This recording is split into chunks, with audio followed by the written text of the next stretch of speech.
Hello, welcome to Viking Views. I'm Brent Callway. Missouri Valley College hits the halfway mark of its fall semester this week, and that means midterms. Viking Views' Janelle Garcia has the answer for students looking to find tutoring or just a place to study.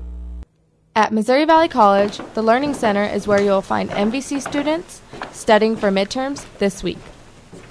The Learning Center offers one-on-one tutoring to MVC students. And we're here for them throughout the day. We're always here.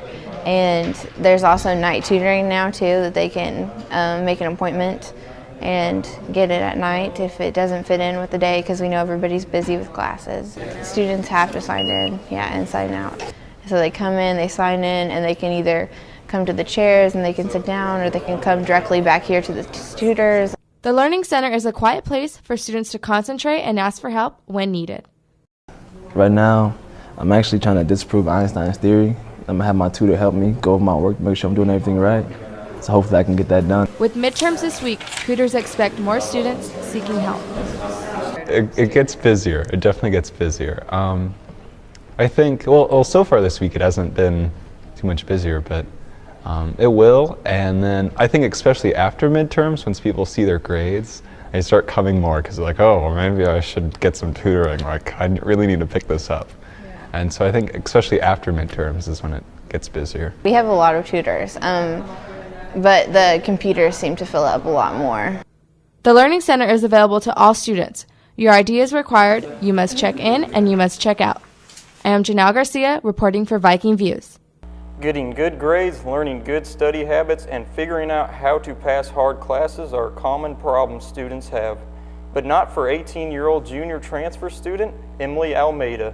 Viking Views' Catherine Flores has the story. Starting kindergarten at 4 years old and skipping 7th grade is unusual for most students, but Emily had the grades and test scores to do so. I spent my whole summer after my 6th grade testing, and I tested out of 7th grade.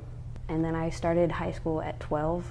When I finally started telling people hey, I'm 12, and not even it took me a month to convince a couple friends that I was only 12. So it was just they're like, no, you're not, no, you're not. My teachers didn't believe in me, nobody believed me. Starting high school at 12 isn't the only unbelievable fact about Emily. She also graduated at the age that most teens are getting their driver's license. I did all 4 years of my high school. I started taking college classes my junior year in high school, and I went to a junior college after high school, but I started at my junior college at 16, and so now I did 2 years there, finished my associates, and now I'm 18 and a junior here. Emily just received her associate's degree in kinesiology and enjoys solving math problems for fun. I love maths and sciences. I'm a nerd. I tutor kids and I love doing math, so if I have math problems to do, I'll do math for fun. I'm a nerd, when it comes to math. And then sciences I just pick up really easy, and they're really interesting to me. So especially anatomy and physiology and stuff, probably my favorite. A tough class schedule for most students is an enjoyable one for Emily.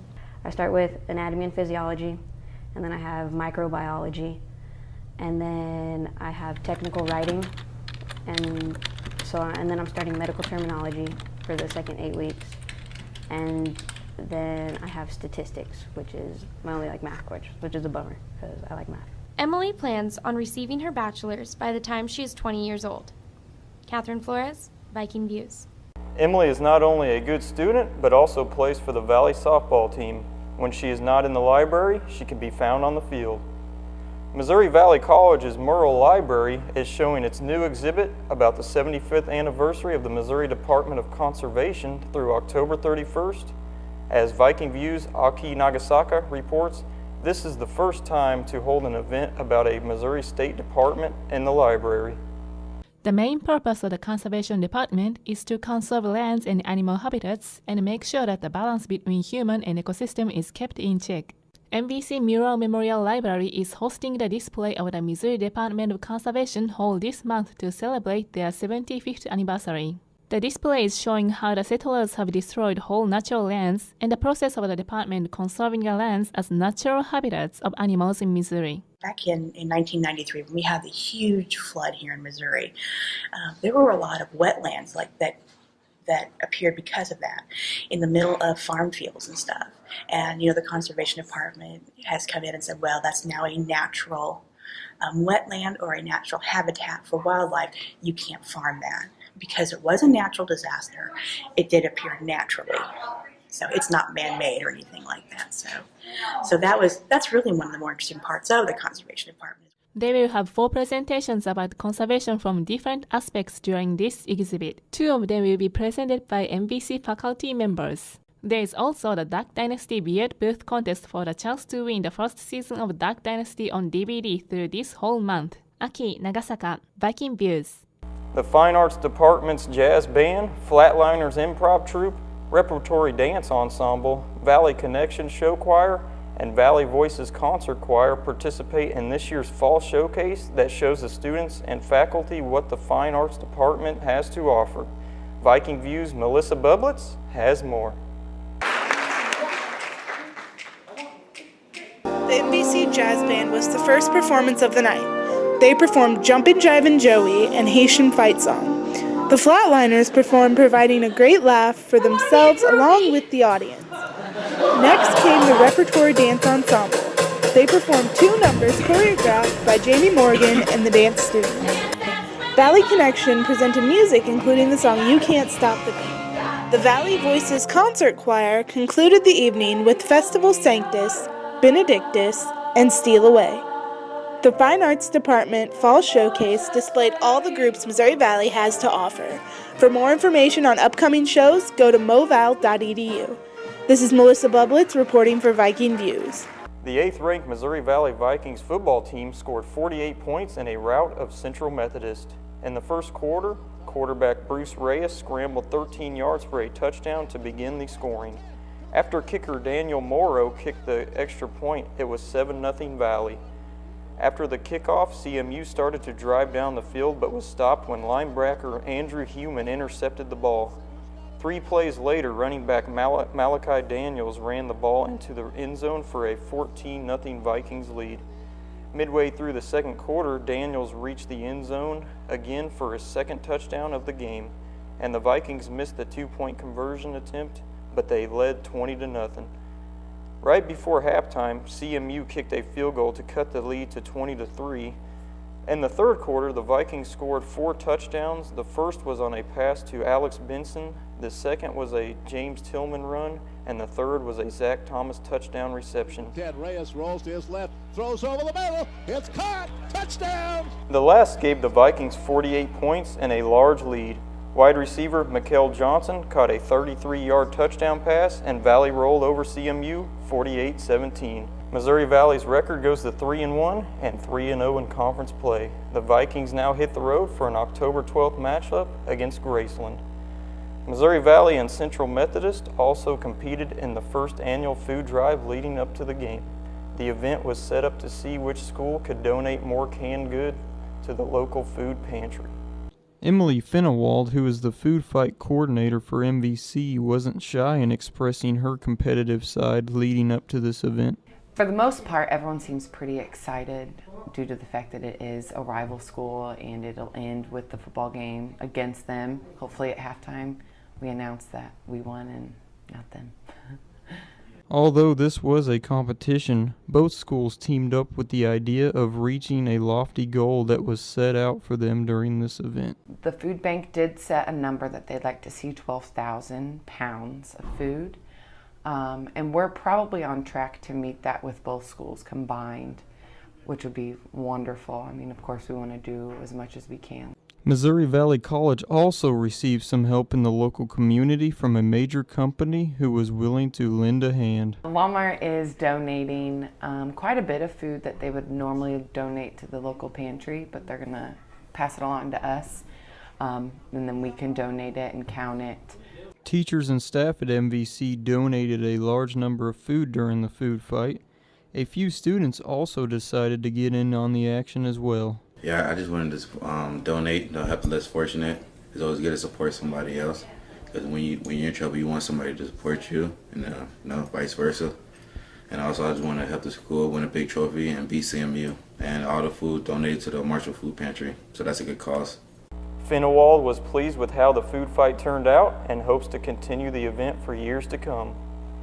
Another match for the Missouri Valley men's soccer team and another shutout.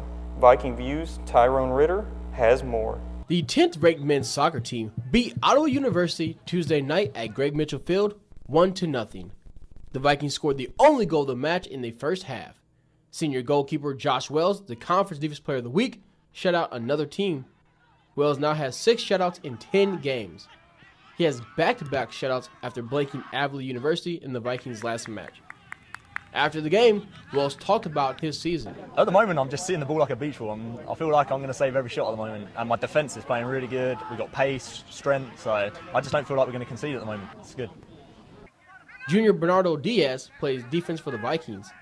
He has helped the team concede only 5 goals all season. He said the team has played better than expected. I think we are a little above our expectation. We want to win the conference and go to the national championship in November, and we're on the way to do that. The Vikings are 8-1-1 so far and 1-0 in conference play. Their next match will be Saturday on the road against the 7th-ranked Benedictine Ravens. This has been Tom Ridd reporting for Viking Views. The Vikings lost to 7th-ranked Benedictine College 3-2. They are now 8-2-1 overall and 1-1 in conference play. The Missouri Valley women's soccer team is also playing well, with an 8-3-1 record on the season. Although the team is still young, Viking View's Phil Fowler reports the team is coming together each and every game. The Missouri Valley women's soccer team is hoping to have just as much success in conference as they've had with non-conference games so far this season. At 8-3-1 overall, the girls' hard work between both practices and games have paid off. During practice, the team works on a variety of things, including offense and defense, ball skills, and finishing drills. But with the speed that this year's players have, one of the main emphasis has been on utilizing their quickness and becoming more agile. Senior midfielder Colleen Hussman said that this year's team has good potential because of the different attributes that each girl brings to the table. I feel like our team has a lot of diversity, so we all work together. We bring different things to the table. Some girls have speed, some girls have good ball skills, so whenever we're out on the field, it all comes together. As a returner, Hussman and the other seniors have had the responsibility of making sure that the entire team is on the same page. Head coach Drew Hawkins has left it up to the upperclassmen to control the girls and lead the way. Having seniors is going to help your team out because they've been there, they've done that, they've played in conference games, they've played in big games against top 25 teams, and they can kind of keep things calm when things get a little tough in the middle of the game or during the middle of the season. They kind of know, they know the ropes and they know what needs to be done, and can kind of keep things afloat when things are starting to look bad.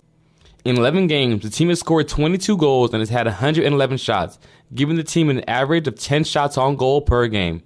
Brianna Kinworthy, a senior 3-time All-Conference player for the Vikings, leads the team with 5 goals on the season so far. With a handful of the starters being new international students, Kinworthy realizes the importance of implementing the new girls into the system.